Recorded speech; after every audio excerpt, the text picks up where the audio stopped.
Queria te convidar a abrir a sua Bíblia, Evangelho de João, capítulo 12 do Evangelho de João. Nós estamos estudando dos versículos, hoje vamos estudar dos versículos 12 a 19.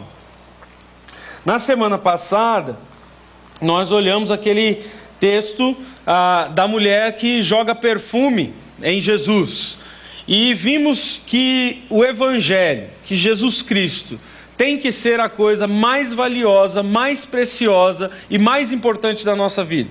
Que nós não podemos ter nada na nossa vida acima de Jesus. Que nada na nossa vida pode ter mais valor do que Jesus. Que nada na nossa vida tenha mais do nosso empenho, do nosso esforço, da nossa dedicação do que Jesus. Jesus deve ser a prioridade número 1 da nossa vida. E a mulher, Maria, nos ensina isso quando ela derrama aquele vaso de perfume caríssimo, entregando ali a sua adoração, pouco preocupada com o que os homens iriam dizer. Pouco preocupada com cabelo solto, ou com valores, ou com qualquer coisa dessa. No coração de Maria só tinha uma coisa: Jesus é a coisa mais importante da minha vida. Na sequência desse texto, nós temos um texto que parece que não, mas está extremamente relacionado com aquilo que aconteceu. Jesus disse naquele texto anterior que Maria estava ungindo ele, porque estava chegando o dia da sua morte. Nós vimos que Jesus estava na cidade de Betânia 6 dias antes do dia da Páscoa. Esse texto que nós vamos ler hoje, ele já começa nos dando uma posição de Jesus nesse momento, dizendo que foi um dia depois daquele banquete que Maria ungiu Jesus. Então quer dizer, o momento que nós vamos ler agora é um dia antes da morte do Senhor Jesus. O que Jesus fez no seu último dia de vida? Quais foram as suas atitudes? João vai desenhar para a gente os últimos momentos de Jesus. E hoje nós vamos tentar aprender quais são as coisas mais valiosas, quais são as lições mais importantes, aquilo que Jesus deixa claro sobre quem Ele é como Deus. Vamos ler o texto, Evangelho de João, capítulo 12, dos versículos 12 em diante, diz assim: No dia seguinte que Maria tinha ungido o pé de Jesus, correu pela cidade a notícia que Jesus estava a caminho de Jerusalém. Uma grande multidão de visitantes que tinham vindo para a Páscoa tomou ramos de palmeiras e saiu ao seu encontro gritando: Hosana, bendito é o que vem em nome do Senhor, bendito é o Rei de Israel. Jesus conseguiu um jumentinho e montou nele, cumprindo a profecia que dizia: Não tenha medo, povo de Sião. Vejam, seu rei se aproxima, montado num jumentinho. Os seus discípulos não entenderam naquele momento que se tratava do cumprimento de uma profecia. Depois que Jesus foi glorificado, porém, eles se lembraram do que havia acontecido e perceberam que era a respeito dele que essas coisas tinham sido escritas. Muitos tinham visto quando Jesus mandou Lázaro sair do túmulo e o ressuscitou dos mortos, e contavam este fato a outros. Destes, muitos saíram ao encontro de Jesus, porque tinham ouvido falar desse sinal. Então, os fariseus disseram uns aos outros: Não podemos fazer mais nada. Vejam, todo mundo o segue. Vamos parar por aqui. Hoje o nosso tempo é dentro desse texto, porque esse texto tem um monte de coisa interessante. A primeira coisa interessante que tem nesse texto é que esse texto, João faz 4 referências ao Antigo Testamento aqui. 4 referências. A primeira referência que é interessante dentro desse texto se refere a um local. O texto diz que Jesus estava saindo de Betânia, indo em direção a Jerusalém. A vista de Jesus era essa aqui, ó. Nós estamos aqui, em pé, em Betânia, observando a 3 quilômetros, a cidade de Jerusalém. Aqui há um caminho que vem percorrendo as montanhas, subindo por esse vale e chega em Betânia. São 3 quilômetros de caminhada. Não é? O texto também, no Evangelho de João, não nos diz, mas nos outros evangelhos nos dizem que Jesus estava indo para um lugar em particular na cidade de Jerusalém. Não era um lugar qualquer. E isso é importante, porque isso também está relacionado com uma profecia. O texto diz que Jesus entrou na cidade de Jerusalém por uma porta. Essa porta que está desenhada aqui ela está refeita no computador, então ela tinha na verdade uma coluna aqui no meio. E essa porta é conhecida como o Portão de Ouro, ou a Porta Dourada. Se um dia você for em Jerusalém, você olhando do Monte das Oliveiras, é a porta que está bem de frente do Monte das Oliveiras. Então está lá, ela fica aqui, ó, nesse local, nas muralhas da cidade. E aqui, esse lugar alto aqui, esse prédio grande, é o templo. Ok? Principalmente esse mais alto aqui era o templo. Essa porta era a porta de entrada que dava de frente para o templo. Por que a menção desse caminho que Jesus fez é importante? Porque João está preocupado em nos colocar Jesus no lugar dele na história, cumprindo a profecia de Ezequiel, capítulo 43. E nós vamos ler. Então mete o dedinho aí na sua Bíblia, abre lá em Ezequiel. Você já cantou agora aí, ó. Oséias, Joel, Amós, Obadias, Jonas, Miqueias, Naum, Abacuque. Onde que é? Isaías, Jeremias. Ezequiel, capítulo 43.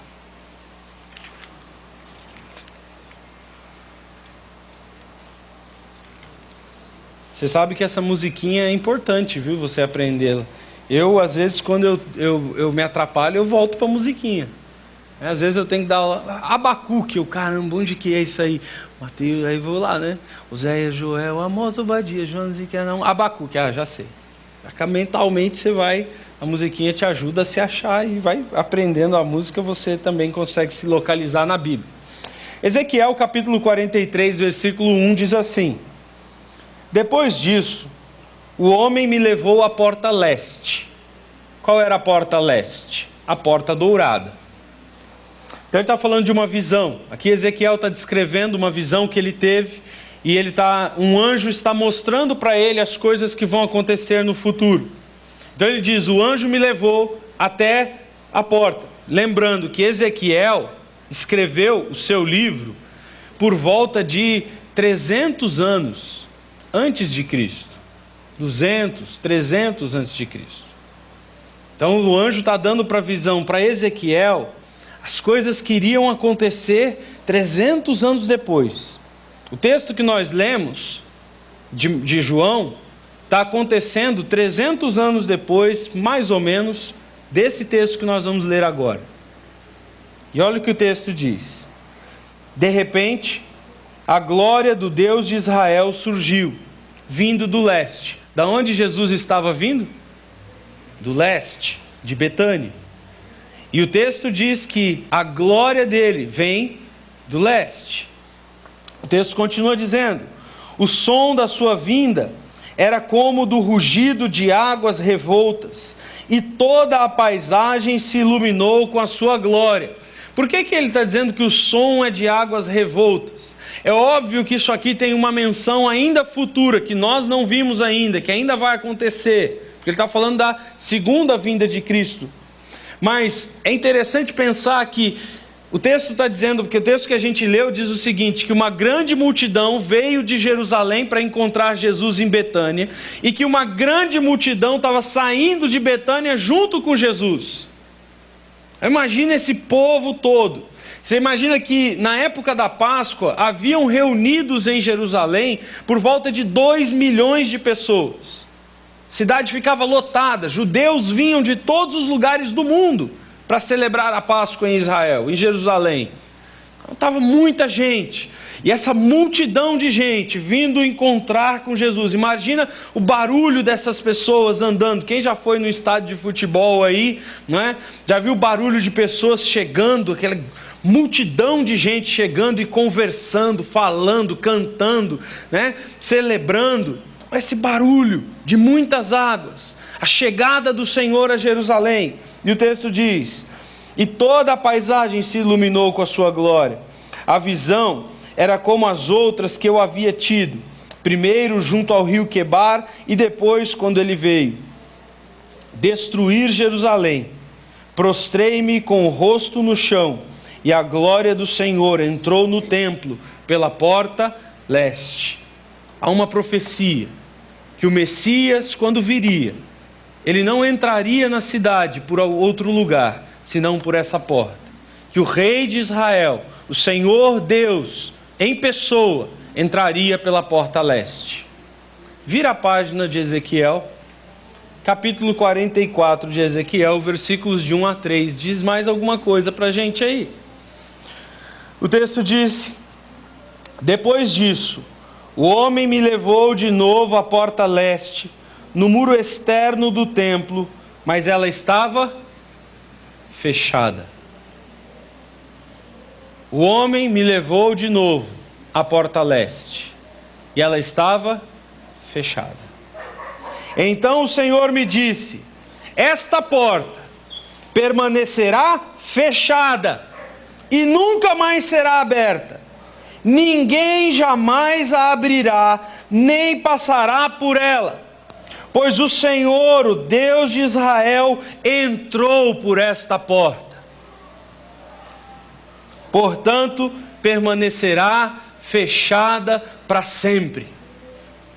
Profecia feita em Ezequiel, há 300 anos antes de Jesus. E agora, João está mostrando para a gente, no capítulo 12 do seu livro, o Filho de Deus, o Logos, o Verbo encarnado, o Deus vivo, na plenitude da sua glória, entrando na cidade de Jerusalém, pela porta leste. Jesus entrou por Jerusalém, pela porta dourada. Essa entrada que João narra no capítulo 12, dele descendo com o jumentinho, entrando pela cidade com as multidões, foi pela porta dourada. Você sabe o que aconteceu depois disso? No ano 70 depois de Cristo, a porta dourada foi destruída. A porta dourada foi destruída e fechada, lacrada. Os muros de Jerusalém caíram. No ano 810 depois de Cristo, o imperador otomano reergueu a cidade, Nabonido, mas ele mandou lacrar a porta. Depois dele, passado um tempo, no ano 1541, o rei Suleimã, também otomano, que invadiu a cidade de Jerusalém, tomando-a definitivamente dos cruzados. Além de lacrar a porta, fez outra coisa. Construiu ali, à beira da porta, um cemitério. Porque esse muçulmano leu essa profecia, ficou sabendo, pelas profecias que também tem no Corão de Elias, que o Messias, o rei de Israel, entraria pelaquela porta. E ele então construiu um cemitério, porque um homem santo não pode passar por um cemitério. Se você for em Jerusalém hoje, você não vai encontrar essa porta, ela existe lá. Ela está de pé. Ela foi derrubada no ano 70, foi reconstruída depois, foi derrubada de novo, foi reconstruída de novo, mas em todas as suas reconstruções, ela jamais foi aberta. E se um dia você for em Jerusalém, você vai encontrá-la assim, fechada com tijolos. Isso aqui não é uma porta, isso aqui são tijolos. Ela está completamente lacrada. Depois que Jesus entrou, a porta jamais foi aberta. E é interessante uma coisa: o sultão Nabonido, o sultão Suleimã, souberam da profecia, islâmicos, muçulmanos, árabes, quando tomaram conhecimento da profecia de que o rei de Israel entraria pela porta, eles acreditaram na profecia e lacraram a porta. Mas os próprios judeus, que viram Jesus entrando pela porta, não acreditam nessa profecia e vivem brigando para reabrir essa porta, porque eles ainda esperam que o Messias vai entrar. Se você continuar lendo a profecia de Ezequiel, você vai ver que no futuro os judeus vão abrir essa porta. E vai entrar por essa porta alguém que vai se tornar rei de Israel. Mas não é o Messias. É o anticristo, que enganará muitos. É interessante, queridos, nós pensarmos nisso.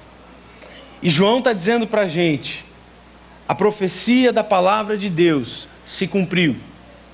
O Deus verdadeiro, o Senhor do universo, entrou por esta porta e ela foi lacrada e não será mais aberta. Profecia cumprida. Está aí. Ezequiel mostrando para a gente. Outra profecia que é cumprida se refere a essa palavra hebraica aí, ó. Roshi Haná. Vamos abrir a Bíblia de novo? Salmo de número 118.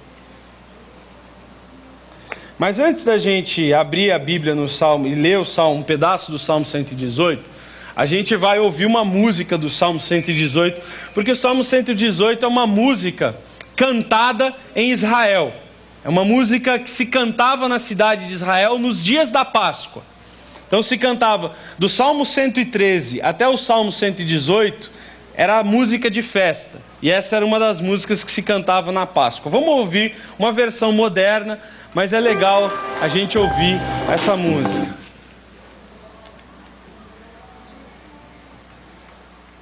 Tem que dar ESC, jogar o vídeo pro lado, pá, chega lá. O nome da música é esse aí, Roshi Haná. Roshi Haná. Na verdade é Roshi Arná, né? Eu não sei nem fazer a aspiração grave ali do Ain, é difícil essa. Roshi Arná.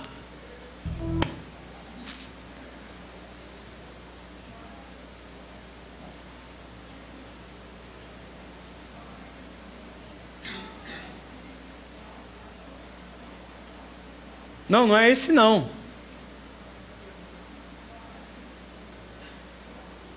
Foi essa música que eu te passei, não. Hoje está dando tudo errado, né, galera? Ora aí, fica em oração aí.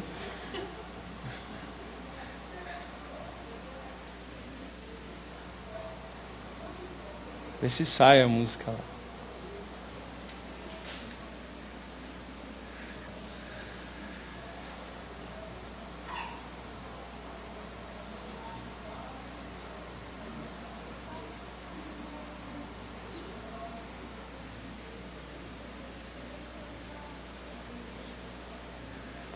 Deixa enquanto ela vai achando a música lá, eu vou falando algumas coisas desse salmo para você. A palavra achou, aí, é esse. Vamos ouvir então, Salmo 118, versículo 25, que é o texto que está em foco aí para a gente.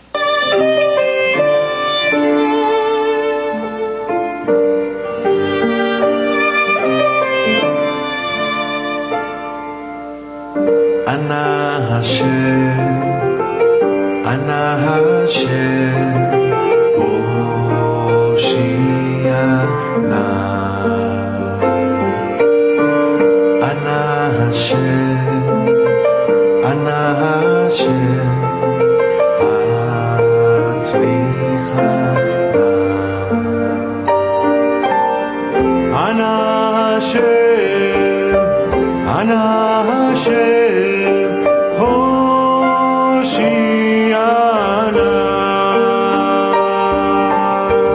Ana Hashem, Ana Hashem, Hatzlichana.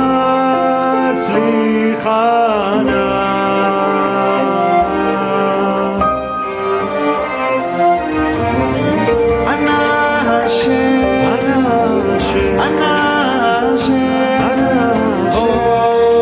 Hashem,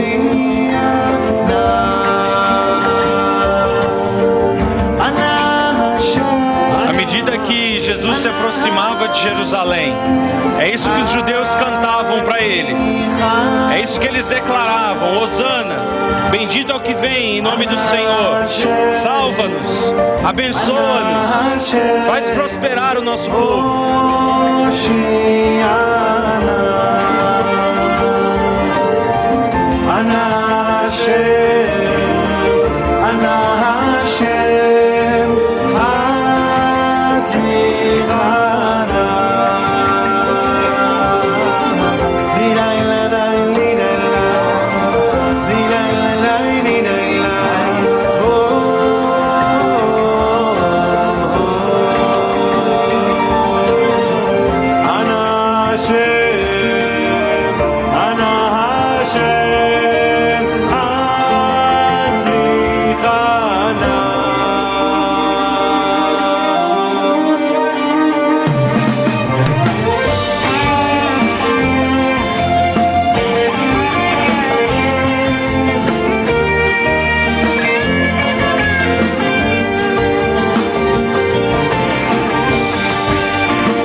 Você pode imaginar a festa que foi?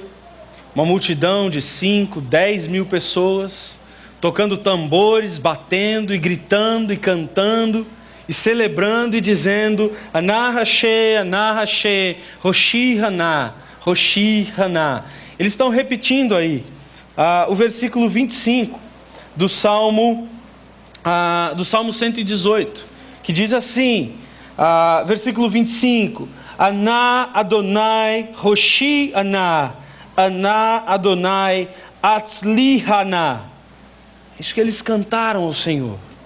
Isso diz em português para a gente, na nossa língua. Ele está dizendo: ó Senhor, por favor nos salva. Ó Senhor, dá-nos sucesso. Na NVI, ela é traduzida assim: salva-nos, Senhor, nós imploramos. Faze-nos prosperar, Senhor, nós suplicamos. Hosana, Hosana, Hosana. É isso que eles repetiam. Salmo 118. Você imagina isso? Uma multidão descendo, caminhando para a porta dourada. Toda aquela multidão cantando para Jesus. O texto diz que eles abanavam nas suas mãos folhas de palmeira. As folhas de palmeira representam a prosperidade de Israel. Lá em Israel existem 3 folhas importantes: o salgueiro, a murta e a palmeira, que na verdade é a tamareira, que dá a tâmara, que é um coqueiro, né? Então, normalmente na época de Páscoa, os judeus eles faziam uma trama, eles teciam essas folhas, igual esse ramalhete aqui, e eles desciam cantando e agitando e dançando e cantando, Ana Hashe, Roshi Haná, dizendo para Jesus: vem Senhor, nos salva, vem Senhor, nos abençoa, vem Senhor, nos faz prosperar, cuida do nosso povo, liberta-nos, Senhor. E o texto diz que Jesus foi descendo da cidade de Betânia, e essa grande multidão, cantando e celebrando, declarando que ele, Jesus, era o Messias, que ele era o Rei, dos judeus. Mas Jesus, como sempre, choca essas pessoas. Jesus, como sempre, diz João para a gente, João relatando esse texto, diz que Jesus faz uma coisa que decepciona profundamente aqueles homens. Que ao invés de Jesus fazer o que eles esperavam do Messias, que era entrar na cidade de Jerusalém, matar Herodes, matar o imperador romano, expulsar os romanos e se tornar o rei de Israel. E Jesus só poderia fazer isso com um exército, com armas e sobre um cavalo de guerra. De repente esse homem, que toda aquela multidão olhava e dizia para ele: Ele é o Messias, Ele é o Senhor, Ele é o enviado de Deus. Toda aquela celebração, aqueles gritos de hosana, são chocados, são ofendidos, são decepcionados.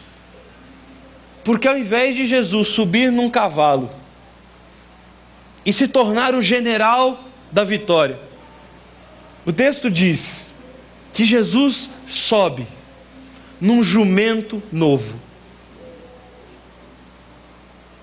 Quando eu penso nessa imagem de Jesus subindo num jumento novo, eu me lembro de duas imagens da minha vida. As duas são ridículas. Eu me lembro do meu avô. Meu avô era um cearense, nordestino, do Ceará.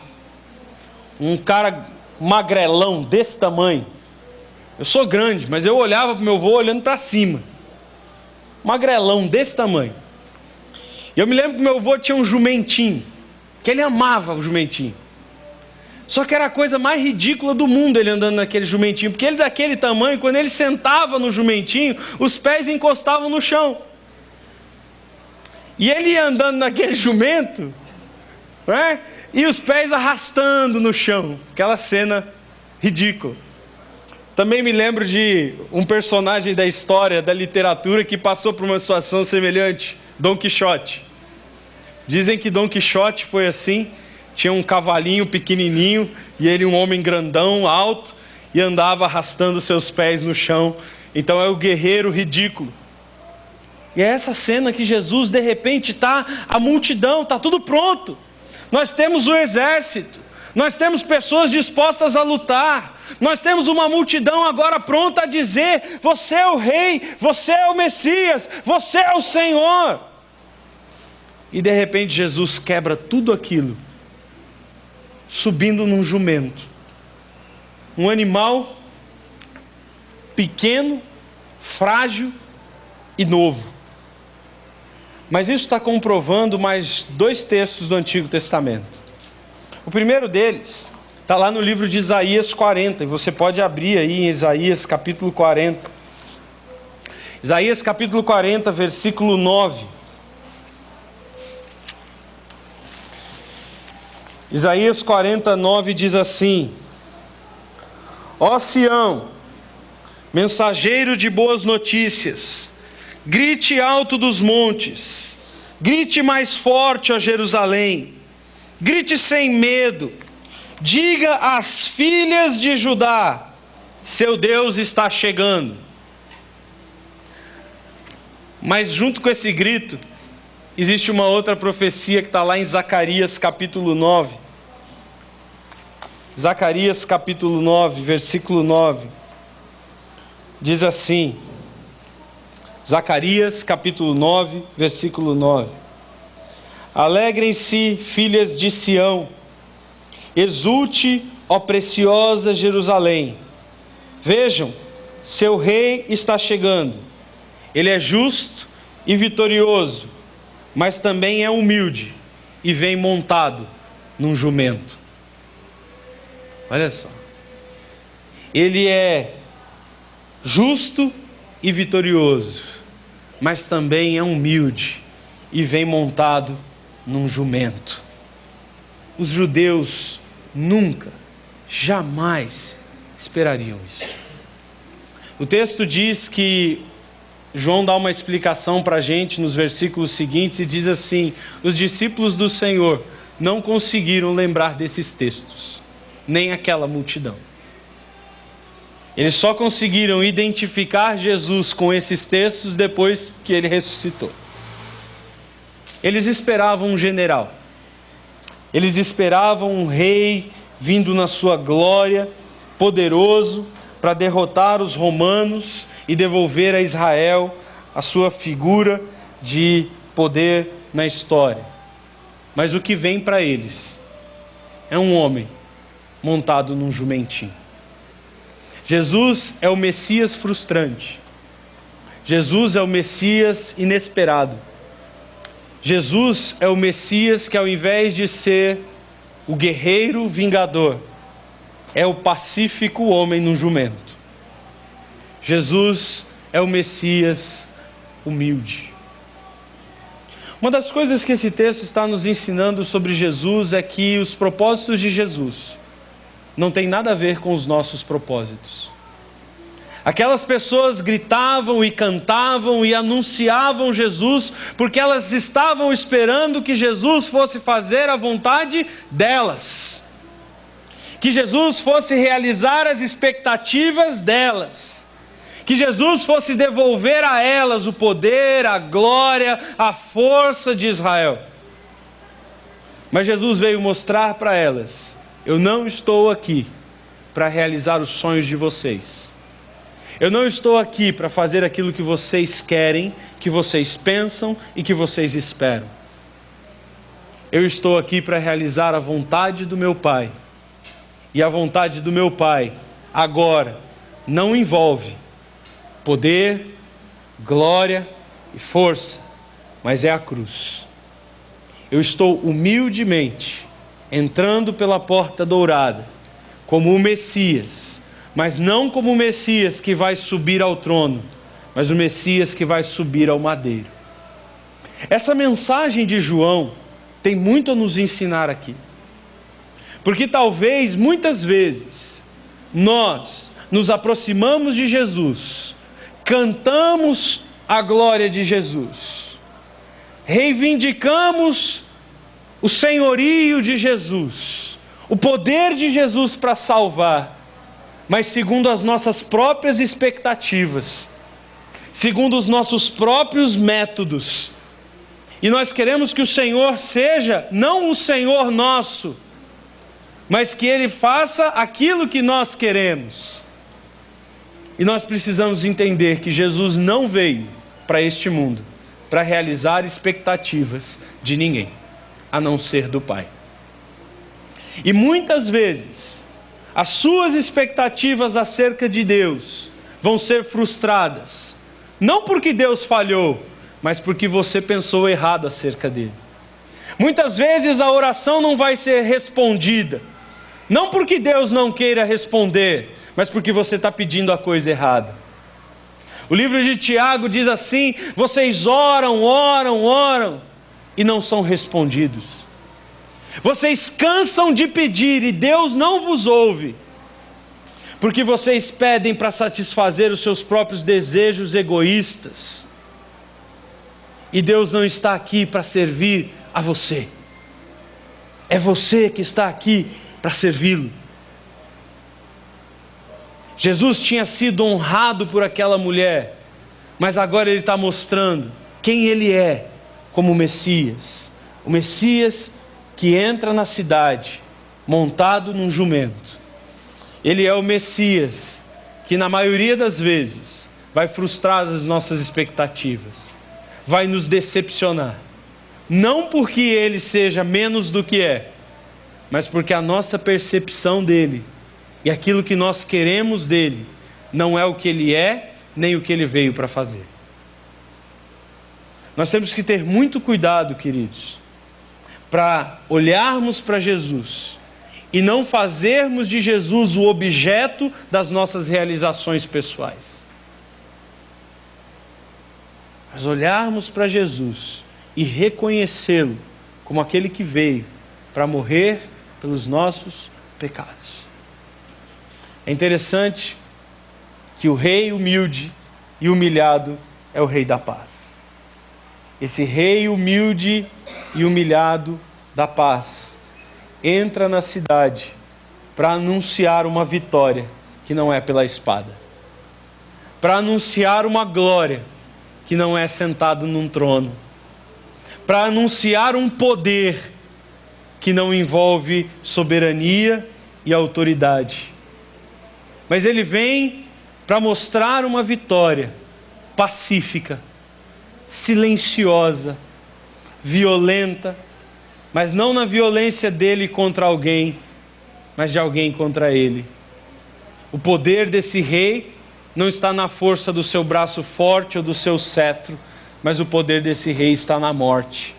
A glória desse rei está na cruz e não no trono. E a vitória desse rei não está em levantar uma espada, mas ser furado por ela. É interessante que Jesus vem mostrar para todos nós como que tem que ser alguém que vive para os propósitos de Deus. Alguém que ao invés de se exaltar, se humilha. Quando eu olho esse texto, eu me lembro de Filipenses capítulo 2, que diz assim: tenham vós mesmos o mesmo sentimento que teve Jesus Cristo, que embora sendo Deus, não considerou que ser Deus era algo que deveria se apegar, mas tomou a forma de homem, vindo a ser servo, morrendo a morte de cruz. Agora a questão é, eu e você não somos Deus. Então nós nunca podemos ter o mesmo sentimento igual ao de Jesus, porque nós não somos Deus e não podemos considerar que somos porque não somos. Mas o fato é que Paulo está nos lembrando daquilo que esses judeus precisavam se lembrar, mas não se lembraram. Que Jesus não estava ali para suprir as expectativas dele, mas as do Pai. E muitas vezes nós achamos que somos deuses e queremos que Jesus realize aquilo que nós queremos que Ele realize, ao invés de nos dispormos como Ele a deixar as suas próprias vontades para realizar as vontades daquele que o enviou. Jesus é um rei que anuncia uma paz mundial. E João, gente, ele tem um monte de tiradinha ácida no texto dele. João, ele gosta de piada. João ia gostar um pouco do Paulo Duarte. É isso o nome do pastor, né, que faz piada? Cláudio Duarte. Eu ia gostar um pouquinho, porque João gosta de fazer umas piadas. Nesse texto tem uma muito divertida. O texto diz que os fariseus olharam para Jesus e para aquela multidão cantando hosana para o que vem em nome do Senhor, e os fariseus disseram assim: esse cara, ele veio e todo mundo está indo atrás dele. Mas é interessante porque eles usam uma palavra grega que não é para referindo a todas as pessoas. Ele está dizendo todo o mundo, cosmos.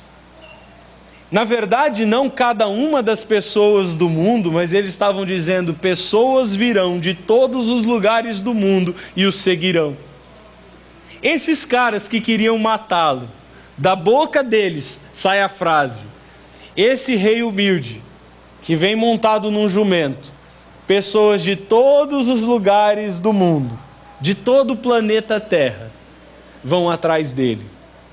E esses caras que queriam matá-lo, os fariseus, reconhecem da sua própria boca que Jesus não veio somente para os judeus, mas que Jesus veio salvar pessoas do mundo inteiro. Que Jesus não veio somente para entrar naquela cidade de Jerusalém há 1.500, há 2.000 e poucos anos atrás. Que Jesus não veio somente para oferecer a sua vida por aquelas pessoas que cantavam hosana ou pelos seus 12 discípulos, mas que Jesus veio trazer uma salvação que traz paz, não somente para Israel, mas nele, para toda a humanidade. E quem declara isso? Os próprios fariseus. Todo o cosmos vai atrás dele. Para nós terminarmos, esse testemunho interessante de João, ele diz no texto que haviam duas multidões. Havia uma multidão que vinha de Jerusalém, A maioria dos comentaristas concorda que essa multidão que vinha de Jerusalém eram galileus. Eram as pessoas que tinham vindo da Galileia e que já tinham acompanhado todo o ministério de Jesus. Então já conheciam os milagres, as curas. E quando eles ouviram que Jesus estava em Betânia, eles saíram de Jerusalém e foram ao encontro de Jesus. Mas o texto me fala que tem uma outra multidão que se divide em dois grupos. O texto diz que havia um grupo que estava presente no dia em que Jesus ressuscitou Lázaro. Havia um grupo de pessoas que viram Lázaro sair do túmulo. Havia um grupo de pessoas que estavam ali. E essas pessoas, sabendo quem Jesus era, o que elas fizeram? Saíram contando na cidade de Betânia para outras pessoas. Olha, o Senhor chegou, o Messias já veio. Olha, o Senhor está aqui. Olha, o Senhor fez um milagre. Eu vi, Ele deu a vida para um homem morto. Eu vi o defunto sair do túmulo. Eu sei quem Ele é. Eu sei qual poder Ele tem. E aí diz o texto que esse grupo que viu Lázaro saindo do túmulo, saiu contando para as pessoas quem Jesus era. E aí então, outras pessoas foram se juntando a esse grupo. E uma grande multidão, não só veio de Jerusalém, mas saiu de Betânia também, para adorar Jesus. Esse texto está nos apontando a todos nós, além da humildade que deve ser a figura de cada pessoa que segue o Evangelho, além da paz que o Evangelho traz a todas as pessoas do mundo, esse texto está nos figurando dentro dele. Nós somos esses que encontramos a Jesus e que vimos Jesus ressuscitar um morto. Você mesmo. Você não só viu Jesus ressuscitar um morto, como você mesmo foi o morto que ele ressuscitou. E você viu ele ressuscitar outros mortos. E você tem visto Jesus ressuscitar pessoas que estão mortas nos seus pecados. Então é dever de todos nós sairmos para onde formos e anunciarmos que o Senhor veio. Anunciarmos que o Rei de Israel, o Rei do mundo, o Salvador da humanidade, é Salvador e pode salvar todas as pessoas. Nós não devemos só nos reunirmos aqui no domingo e cantarmos Hosana, bendito o Rei, exaltado o Rei, glorificado o Rei. Não. Nós devemos convidar outras pessoas para que elas cantem essa mesma canção. Nós devemos anunciar os milagres de Deus, para que outras pessoas se juntem a essa multidão de pessoas que seguem a Jesus.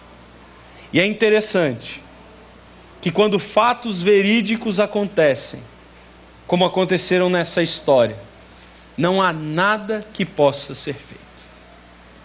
Os fariseus olham para aquelas pessoas que estavam seguindo Jesus. E eles dizem, não podemos fazer mais nada. O testemunho do Evangelho, ele é incapacitante. Ele cala qualquer coisa. Qualquer argumento. Qualquer refutação. O testemunho do Evangelho verdadeiro, ele é definitivo. O que vai calar a boca dos ateus não são pessoas discutindo teologia com eles. São ateus convertidos. Esse ano nós fomos num congresso e tinha ali um palestrante que nós vimos lá da Inglaterra, um homem inteligentíssimo chamado Alistair McGrath. Ateu. Ateu de pai e mãe. Ateu de CPF e RG. Ateu convicto. Ateu que não cria. Ateu que não admitia Deus. Mas que um dia olhou para o céu e vendo as estrelas, todos os seus argumentos foram refutados. E não havia mais nada que ele pudesse fazer senão dobrar os seus joelhos e crer. E hoje ele é um pastor, teólogo, que escreve livros defendendo a divindade de Jesus e celebrando o Rei que vem em nome do Senhor. Então esse texto tem algumas lições para todos nós. A primeira delas, a humildade de Jesus Cristo. A frustração que Ele nos causa. A decepção que Ele nos traz. Às vezes eu vejo pessoas querendo seguir a Jesus atrás de riquezas. E eu viro para essas pessoas e eu digo, eu não sei porque você está querendo seguir a Jesus, eu não entendo o seu motivo de seguir a Jesus. Um homem que nasceu de uma menina que dizia que era virgem. Zombada na vizinhança inteira, é virgem, estou sabendo. Que ficou grávida pelo Espírito Santo, aham. É isso que as pessoas diziam de Maria. Ninguém acreditava nela. Esse papo de Espírito Santo. Nem o próprio José acreditou. Quando Maria falou para José, José pensou, vou sair fora. Essa mulher meteu uma gaiada em mim, não tem nada a ver com a história, vou sair fora, o problema é seu. E se não fosse o anjo aparecer para José de noite e falar, ô meu, é verdade o que ela está dizendo, ele tinha saído fora mesmo. Aí esse cara me nasce, não na capital, não em Jerusalém, não no Palácio Real, ele me nasce em Belém, na padaria. Betlehem, a casa de pão. Me nasce na padaria. E não nasce nem numa estalagem, num hotel. Não, ele nasce num estábulo, num curral. E o primeiro berço que ele tem é um coxo de pôr o animal para comer e beber água. Aí esse homem cresce na pobreza, vive de mendicância, de esmola, mendigo, morador de rua. Ele próprio diz, eu não tenho um teto sobre a minha cabeça, passarinho tem ninho, raposa tem cova, mas eu, filho de Deus, eu durmo ao relento, e o meu travesseiro é uma pedra. Esse homem, quando vai ter a sua entrada triunfal, a entrada dele não é montado num cavalo branco, com uma capa, uma espada, o grande guerreiro, valente. Não, a entrada dele é num jumento, filhote de jumento, arrastando os pés no chão, ridiculamente.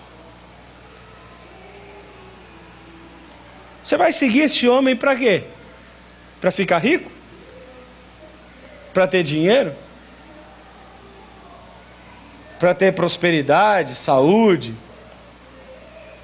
Os discípulos dele, ele foi morto, preso, espancado, violentado e morto na cruz. Os discípulos dele, todos, seguiram o mesmo caminho. Um partido ao meio, o outro queimado num fogo, numa caldeira de óleo, o outro decapitado, o outro crucificado de ponta cabeça. Os primeiros cristãos, durante 200 anos de igreja, foram comidos pelos leões, torturados. Como é que você vai seguir a Jesus para ficar rico? Como é que você vai seguir a Jesus para ser famoso? Na verdade, talvez as suas expectativas sobre o que Jesus é e sobre o que Ele veio oferecer esteja junto com aquele grito daquela multidão que cantava um rei que eles não conheciam, que declaravam uma glória que eles não entendiam e que pediam uma salvação que eles achavam que era aqui na terra, mas Deus estava falando do céu. Talvez você precise se frustrar primeiro com Jesus, para entender de fato quem Jesus é. O homem humilde, montado num jumento. E a partir do momento que você entende isso, você vai receber uma paz que excede todo entendimento. Porque a paz que esse mundo dá, a paz que esse mundo oferece, é uma paz que está relacionada com bens, com tranquilidade, com segurança, com saúde, com dinheiro, com sucesso, com ausência de crises. Mas a paz que Jesus veio oferecer não foi essa. A paz que Jesus veio oferecer é uma paz no meio da miséria. É uma paz na altura de uma cruz. É uma paz que, com os braços furados, os pés transpassados, a cabeça ferida, o seu corpo todo sendo comido por cãibras e dor, olha para as pessoas e diz assim: Senhor, tem compaixão deles. Eles não sabem o que eles estão fazendo, perdoa-os. É uma paz no meio do tormento. É uma paz no meio da angústia. É uma paz mesmo na pior das aflições. É uma paz que transcende tudo aquilo que nós consideramos como paz. Foi essa paz que ele veio oferecer a todos aqueles que crerem nele, não com as suas próprias expectativas, mas como ele de fato é. E a última lição que esse texto nos traz é: crendo nele, anunciá-lo a todos os homens. Não há como conhecer de fato a Jesus e se manter em silêncio. Não há como de fato ter um encontro com o verdadeiro Jesus, não o Jesus das nossas expectativas, mas o Jesus da Bíblia. E não sair para ir por fora, falando dele, para todo mundo que passar na sua frente. Olha, eu vi ele ressuscitar um morto. Verdade? Como é isso? Não, eu sei, tinha uma pessoa que era assim. Ele matava, ele apedrejava, ele era malvado, mas ele creu, ele se encontrou com Cristo no caminho de Damasco. E aí ele passou então a falar de Cristo ao invés de matar quem seguia a Cristo. O nome dele é Apóstolo Paulo. Olha, havia um homem empresário, um pescador proeminente, com vários barcos, uma grande indústria de pesca. Mas um homem infeliz, um homem violento, um homem iracundo, um homem que o tempo todo estava nervoso, que brigava com todo mundo, que tinha a boca aberta, que falava mais do que a boca podia dizer, que muitas vezes foi usado por Satanás para falar coisas que não vinham de Deus. Mas esse homem se encontrou com Jesus, e ele se tornou a pedra fundamental de toda a igreja, pastor de almas. O nome dele era Pedro. Olha, havia um homem morto nos seus delitos e pecados, um homem que era mentiroso, um homem que era agressivo, um homem que era violento, um homem que usava drogas, um homem que se prostituía. Mas ele encontrou com Jesus e hoje ele é pastor da primeira igreja batista em Barueri. Mortos ressuscitam, cegos veem, coxos andam, quando se encontram com Jesus. E quando alguém morto vive de novo, por ter se encontrado com Jesus, não há maneira de fechar a boca, e não há nada que alguém possa fazer para impedir que o seu testemunho seja dito e que a verdade seja crida. E qualquer um que tentar, ficará como os fariseus, frustrado, decepcionado, e dirá: não podemos fazer nada. Quero que você feche seus olhos, abaixe a sua cabeça, e que você esteja pensando nas expectativas que você tem acerca de Jesus. Se você tem só cantado um Senhor que você nem mesmo sabe direito quem é. se talvez você tenha esperado coisas dele que ele nunca prometeu. Que ele faça coisas que ele nunca disse que ia fazer. E que ele realize sonhos que não são sonhos de Deus. Talvez você esteja se frustrando com um evangelho que não é o evangelho de Jesus, mas é o evangelho que você mesmo criou, conforme os seus próprios pensamentos e paradigmas, e não aqueles que Jesus veio a fazer. Se for essa a tua situação hoje, clame a Ele. Clame como aquela multidão clamava: salva-nos agora. Entra na minha vida, Senhor. Muda o meu coração, muda as minhas expectativas, decepciona-me, frustra-me. Elimina de mim as minhas próprias ilusões e me faz ter uma visão real de Ti, para que eu te enxergue por quem de fato Tu és, e para que me encontrando contigo a minha vida seja um testemunho vivo de morto que agora vive e que diz a todos quem de fato é Jesus. Pai querido, Deus amado, quando nós abrimos a Tua palavra e buscamos nela a verdadeira imagem de quem Tu és, muitas vezes ficaremos frustrados e decepcionados. Não porque Tu és menos do que Deus, mas porque nós tivemos menos do que Deus. E porque nós nos vemos grandes demais, arrogantes demais, soberanos demais, donos das nossas próprias decisões, cheios de nossas próprias convicções, cantando um Messias, muitas vezes, que não é o Messias que o Senhor é, e que não é o Messias que o Senhor veio para ser. Deus, aquelas pessoas cantavam: salva-nos, mas eles esperavam uma salvação política que nunca aconteceu para eles, porque o Senhor não veio dar essa salvação nesse mundo, nessa terra, nessa dispensação.